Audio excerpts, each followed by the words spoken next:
পর্যন্ত এই পৃথিবীর যুব সমাজে নেশা ত্যাগ করবে না, তারা প্রকৃত মানুষ হইতে পারবেন। এরপরে তাই কইতা আমার ইউরোপিয়ান কান্ট্রির অর্ধেক মেডিকেল ডিসপেন্সারে আমি বন্ধ করার গ্যারান্টি দিতে পারবো যদি মদরে চিরতরে নিষিদ্ধ ঘোষণা দেওয়া হয়ে যায়। তৃতীয় কথা তাই কইরা চিকিৎসা বিজ্ঞানী একমত, মানুষে যখন নেশা খায় তার শরীরের মধ্যে সাময়িক উত্তেজনা তৈরি হয়, ব্লাডের মধ্যে হার্টের মধ্যে স্পন্দন বৃদ্ধি হয়, ব্লাডের সার্কুলেশন বাড়ে, সুতরাং তার মধ্যে শক্তি হঠাৎ আয়, বেগ আয়, দ্রুতগামিতা পয়দা হয়, তখন হে দৌড় মারতে পারে, পাগলামি মাতলামি করতে পারে, সাময়িক আনন্দ ভাই নিতে পারে, কারণ তার মধ্যে একটা প্রেরণা পয়দা হয়েছে। কিন্তু এই প্রেরণায় তার শিরা উপশিরা, তার শরীরের শাখা প্রশাখা, এক কথায় তার ছোট ছোট রোগ গুলা, ভেন গুলারে এমন ক্ষতিগ্রস্ত করব যে 50-40 হওয়ার বয়স হইতে না হইতে ধীরে ধীরে তার শরীরের ইন্দ্রিয় শক্তি, তার ভেন গুলা, তার শরীরের রোগ পথ গুলা নরম হইয়া কমজোর হইয়া আস্তে আস্তে কুকড়া হইয়া বুড়া হইয়া বেনমুন হইয়া মরব। দ্রব্য এটা একদিনে হারাম হইছে না, মানুষের গ্রাজুয়ালি শরীয়তে শিক্ষা দিছে। প্রথমে হইছে নেশা, এটা লাভও আছে ক্ষতিও আছে, মগর লাভের চাইতে ক্ষতি বেশ, ও বহুত মানুষে বাদ দিলাইছে। এরপরে আয়াত আইছে আল্লাহ করাই লা তাকরাবুস সালাতা ওয়া আনতুম সুকারা, তোমরা নেশাগ্রস্ত অবস্থায় নামাজের দ্বারে কাছে যাইও না। যে নামাজ পড়ার কথা অজস্র জায়গা কোরআনে করিমে বলা হইছে, সেই নামাজটা কিও আল্লাহ কইন নামাজ পড়া জায়েজ না যদি তুই নেশা থাকস। নেশা এত মন্দ বস্তু যে এটা জড়িত হওয়ার পরে পরে নামাজ পড়ার কথা আল্লাহ না করতে। এখন না, নেশা খাটিয়া উঠো, মানুষ বনো বাজে নামাজ পড়বাই, তুমি মানুষ না, তুমি কি নামাজ পড়বাই? কথা বুঝছেন নি ভাই? 2 নাম্বার 3 আরো সরাই মাতমাতি, নেশা হইলেও বস্তু যেটা কেবলমাত্র এক গুনাহ নাই, হাদিসে আইছে উম্মুল খাবাইস, সমস্ত গুনার জড় হইল নেশা। কেন? মানুষের বিবেক হইল তার কাছে আল্লাহর পাঠানো রাসূল, আউয়ালুর রুসুলি আল আকলু, মানুষের কাছে আল্লাহর প্রেরিত মেসেঞ্জার হইল প্রথমে তার সুস্থ বিবেক। নেশায় বা মদে গিয়াও প্রথমে ওটারে আহত করে, ক্ষতিগ্রস্ত করে। তার মানে যখন আপনার সুস্থ বিবেক লোপ পাই লাইব, তখন বাবার সম্মান কি, মায়ের ইজ্জত কি, স্ত্রীর মর্যাদা কি, গুণের মহব্বত কতটুকুন, আর সমাজে আপনার অবস্থান কি, এই সব জ্ঞান আপনি হারাই লাইবেন। বাঘ কোনটার ভালো কোনটার তমিজ শক্তি প্রভেদ করার ক্ষমতা লোপ পাই যাব, তখন আপনি যে কোনো গুনার মধ্যে প্রবৃত্ত হইবা। এর লাগে নবী পাক আলাইহিস সালাতু ওয়াস সালাম তাকে বর্ণনা আল খামরু জুম্মাউল, যাবতীয় গুনার জমাইল খানো, জুম্মাউল আসামা ওয়া নাহওয়াহু, অথবা উম্মুল খাবাইস, যাবতীয় গুনার মা। বুঝতে পাইতেন কথা? এরপরে বাদর আয়াত আইব ব্যাখ্যা একটু যুক্তির খাতিরে।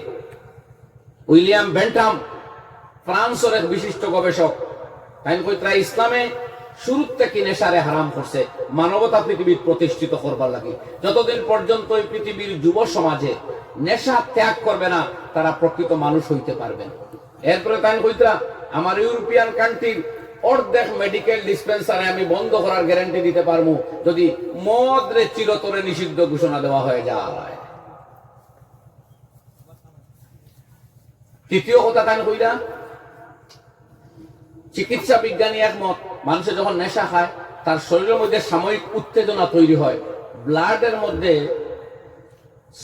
হার্টের মধ্যে স্পন্দন বৃদ্ধি হয়, ব্লাডের সার্কুলেশন বাড়ে, সুতরাং তার মধ্যে শক্তি হঠাৎ আয়, বেগ আয়, দ্রুতগামিতা পয়দা হয়, তখন হে দৌড় মারতে পারে, পাগলামি মাতলামি করতে পারে, সাময়িক আনন্দ ভাই নিতে পারে, কারণ তার মধ্যে একটা প্রেরণা পয়দা হয়েছে। কিন্তু এই প্রেরণায় তার শিরা উপশিরা, তার শরীরের শাখা প্রশাখা, এক কথায় তার ছোট ছোট রোগ গুলা, ভেন গুলারে এমন ক্ষতিগ্রস্ত করব যে 50-40 হওয়ার বয়স হইতে না হইতে ধীরে ধীরে তার শরীরের ইন্দ্রিয় শক্তি, তার ভেন গুলা, তার শরীরের রোগ পথ গুলা নরম হইয়া কমজোর হইয়া আস্তে আস্তে কুকড়া হইয়া বুড়া হইয়া বেনমুন হইয়া মরব, যদি তওবা করিয়া সময় থাকতে ফিরে না। এবং ধীরে ধীরে তার ভিতর দিয়ে রুগে খাইব, সাময়িক আনন্দ পাইব, এটা বেগ হয়ে যায়, কিন্তু এটা প্রেশার কে ডাইরেক্ট করে হার্টও। এর লাগে যারা নেশা খায় তাদের প্রেশার হাই থাকে, যারা নেশা খায় তাদের হার্টের স্পন্দন বেশি হয়, যারা নেশা খায় তাদের যে কোনো দিন ট্রাইগ্লিসারাইড কোলেস্টেরল হইতে পারে, হার্ট অ্যাটাক হওয়ার সম্ভাবনা, অন্য যাবতীয় খাদ্যর বস্তু তাকিয়েও যারা নেশা খায় তাদের হার্ট অ্যাটাক হওয়ার সম্ভাবনা বেশি। হার্টের যে ভেন গুলো ছোট ছোট, হার্ট অ্যাটাক মানে কি, যে নার্ভের ভিতর দিয়া ব্লাড হার্টও যায়, ওই নার্ভের কোনের জায়গা রক্ত আটকিলে এইটার এখন কোলেস্টেরল মানে চর্বি ওই আটকে গেছে, রক্ত যান না। এইভাবে আপনার নার্ভ যে সময় একটা বাদে একটা বেশি বন্ধ হইব, তখন ব্লাড ওরকম জায়গা থেকে বসতো নাই, হার্টে সার্কুলেট করতে পারতো না, তখন এটা রাখা হয় হার্ট অ্যাটাক। মারাত্মক ভাবে অ্যাটাক হয় যদি 1, 2, 3 অ্যাটাক করবা দেওয়ার মানুষ বাঁচেও না। তো আমার যে ভাইয়েরা নেশা খায়, বিভিন্ন দ্রব্যের মাধ্যমে ট্যাবলেট খায়, কফ সিরাপ খাইয়া নেশা করে, সাময়িক এক মজা পায়, রিস্ক বাড়ছে, কিন্তু এটা তার স্থায়ী ভাবে তার নার্ভ গুলা উইক করিয়া তার মৃত্যুর দিকে ধীরে ধীরে ঠেলে দেয়। কথা বুঝছেন নি ভাই? তো জবাব দিচ্ছে, কথা বুঝা গেছেন? এবারে আল্লাহ সুবহানাহু ওয়া তাআলা এই মদের একটা আধ্যাত্মিক এবং আমলি ক্ষতির সাইডটাই উল্লেখ করবে। আগে তো ওই দুজন হারাম, অন্য মাঝখানে আরেক কথা হই, আরবের ছেলেরা খুব মদ খাইতে হয়েছিলাম না বয়ানের শুরুতে, মনে আছেন আপনাদের? মনে আছেন যখন এই কোরআন আইছে আর আল্লাহ রাব্বুল আলামিন জানাইলা ফাস্তানিবুহু, বিরত থাকো, আর এর বাদে আল্লাহ মদের অপকারিতা হইলা শুনুন। মদের অপকারিতা আল্লাহ যেটা কইতা, ফলে আল্লাহ নিষেধ দিয়েছেন, ও তো মানুষ বাদ দিলেই তো, আল্লাহ নিজে এর অপকারিতা বা ক্ষতির দিকটা আলোচনা করবেন। আল্লাহ সুবহানাহু ওয়া তাআলা ফরমায়, ইন্নামা ইউরিদুশ শাইতানু আন ইউকিআ বাইনাকুমুল আদাওয়াতা ওয়াল বাগদা ফিল খামরি ওয়াল মাইসির ওয়া ইয়াসুদ্দাকুম আন যিকরিল্লাহি ওয়া আনিস সালাহ ফাহাল আনতুম মুনতাহুন। আল্লাহ রাব্বুল আলামিন জানায়া দিলা, তোমরা শোনো, হে পৃথিবীর মানব গোষ্ঠী, তোমরা জানো আমি আল্লাহ এই মদ খাওয়া আর জুয়া খেলা কেন নিষিদ্ধ করলাম, তোমরা শুনিয়া রাখো। আমি আল্লাহ জানাইয়া দিলাম এগুলা শয়তানের কর্ম, নোংরা কর্ম। শয়তান এই কর্মগুলার মধ্যে তোমাদের জড়িত রাখিয়া চায়, আইয়ুকিআ বাইনাকুমুল আদাওয়াতা ওয়াল বাগদা, তোমাদের পরস্পরের মধ্যে শত্রুতা এবং দ্বন্দ্ব লাগিয়ে রাখতে চায়। মদের আর জুয়ার একটা বাধ্যতামূলক এফেক্ট হইল, যারা মদ পান করে তারা সমাজের সাধারণ মানুষের সাথে সুন্দরভাবে মিলিয়ে থাকতে চায় না, পারে না, তাদের পারস্পরিক দ্বন্দ্ব হয়ে হয়, শত্রুতা সৃষ্টি হয়, আর সমাজ থেকে তারা দূরত্বে চলে যায়। এরপর আল্লাহ ফরমায়, ফিল খামরি ওয়াল মাইসির, এই জুয়া এবং মদের মাধ্যমে তোমাদের মধ্যে শত্রুতা এবং তোমাদের মধ্যে দ্বন্দ্ব আর দূরত্ব পয়দা করতে চায় শয়তানে। ওয়া ইয়াসুদ্দাকুম আন যিকরিল্লাহ, আর আল্লাহর জিকির থেকে তোমাদের বিরত রাখতে চায়। ওয়া আনিস সালাহ, আর আল্লাহর নামাজ পড়া থেকে আটকে রাখতে চায়। বুঝা গেছে এই নেশার ক্ষতি কতটা?